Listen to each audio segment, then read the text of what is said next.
The day our orange cat, Oliver, discovered he loved sailing, everything changed.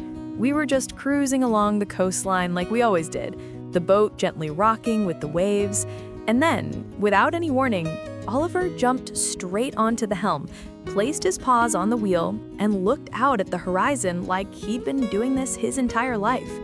My partner turned to me and whispered, "I think we just found our first mate." You know that feeling when you realize your pet isn't just a pet anymore, that they've become something more, someone who understands your lifestyle, your dreams, your daily rhythm? That's exactly what happened with Oliver. And honestly, if you've ever wondered whether cats can truly adapt to unconventional lives, stick around, because what happened next will completely change how you think about what cats are capable of.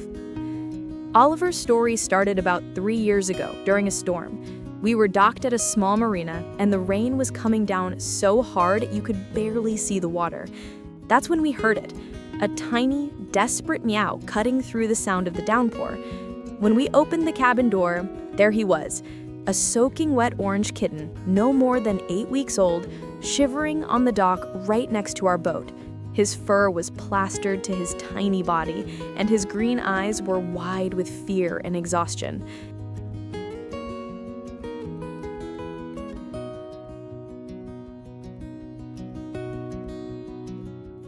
We didn't think twice. We scooped him up, wrapped him in a towel, and brought him into the warmth of the cabin. For the next 2 months, we searched everywhere for his owner. We posted on every local group, asked at every marina office, checked with every vet clinic within 50 miles. Nothing. No one claimed him. No one even recognized him. And somewhere during those weeks of searching, we stopped hoping someone would come forward, because Oliver had already become ours. Getting him ready for boat life was an adventure on its own. We got him a pet passport, all his vaccinations, a custom life vest, and slowly introduced him to the movement of the water. Would he get seasick? Would he be terrified? Would he try to escape every time we left the dock? We had no idea what to expect. But Oliver? He took to it like he'd been born on the water. Within days, he was exploring every corner of the boat. He found his spot on the bow, right at the very front, where he could feel the wind in his whiskers and watch the world pass by. He'd sit there for hours, completely calm, completely content, like a little orange figurehead leading us to our next destination. Now here's where it gets interesting. Have you ever seen a cat that actually enjoys being on the water? Most people assume cats hate it. But Oliver didn't just tolerate the boat, he fell in love with it, and with everything that came with it.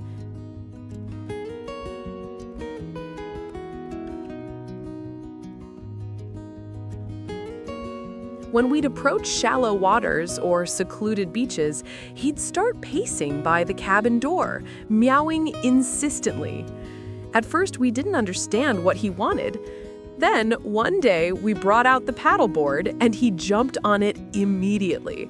We carefully paddled to shore with him standing proudly on the front of the board, his tail up, his eyes fixed on the beach ahead. From that moment on, it became our ritual. Every beach visit, every shallow exploration, Oliver on the paddleboard, riding like he owned the ocean. But the real shock came one afternoon when we were anchored near a quiet cove. We were swimming around the boat, enjoying the clear water, when suddenly we heard a splash. We turned around and there was Oliver, swimming toward us with confident strokes, his orange head bobbing above the water. He swam right up to my partner, let out a satisfied meow, and then calmly swam back to the boat ladder we'd installed for exactly this reason, even though we never thought he'd actually use it. Can you imagine? A cat who chooses to swim. Not because he fell in, not because he was scared, but because he wanted to, because he saw us having fun and decided he wanted to be part of it.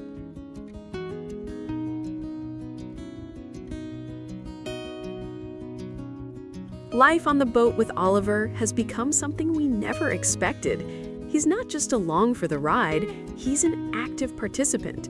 When we're fishing, he sits right beside us, watching the line with intense focus, occasionally batting at it when he thinks we're not paying attention. When we're adjusting the sails, he follows us around the deck, supervising like a tiny orange inspector. When we're having breakfast in the cockpit at sunrise, he's there too, sitting on his favorite cushion, watching the seabirds and occasionally chirping at them. Of course, safety is always our priority.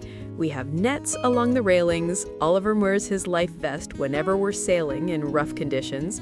We've installed non-slip mats in key areas, and we're always watching him. But here's the thing about Oliver. He's careful. He has incredible balance.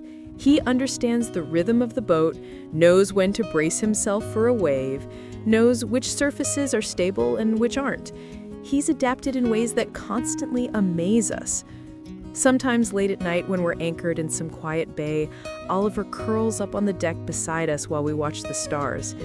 And I think about how different our lives would be if we hadn't opened that cabin door during that storm, if we hadn't heard that tiny meow through the rain. This little orange cat has given us something we didn't even know we were missing, a sense of completeness, a reminder that family isn't always what you expect it to be.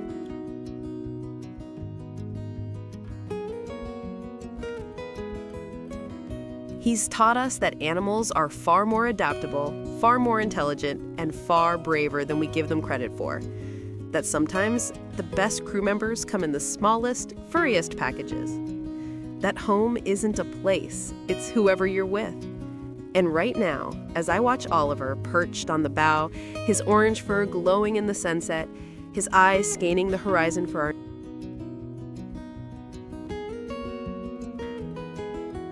Other sailors often stop us at marinas, amazed by Oliver's confidence on the boat. They ask us how we trained him, expecting some complex method. But the truth is, we didn't train him at all. Oliver trained himself. He watched, he learned, he adapted. Every day he surprises us with new behaviors, new levels of understanding about life on the water.